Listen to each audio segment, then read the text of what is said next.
আসসালামু আলাইকুম, সবাই কেমন আছেন? আমি আল্লাহর রহমতে ভালো আছি। আজকে মুরগির মাংস রান্না করবো আলু দিয়ে। মুরগি আমি কেটে নিয়েছি, ধুয়ে পরিষ্কার করে রাখলাম। আলু কেটে নিলাম, পরিষ্কার করলাম।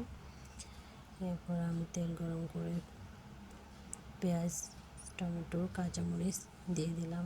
এরপরে আমি হলুদ, মরিচ, মশলা, লবণ, আদা, রসুন বাটা, দারচিনি আমি সবগুলো দিয়ে দিয়েছি। ভালো করে কষিয়ে একটু পানি দিলাম, পানি দিয়ে ভালো করে কষিয়ে নাড়াচাড়া করে এরপর আমি মাংসটাকে দিয়ে দিলাম।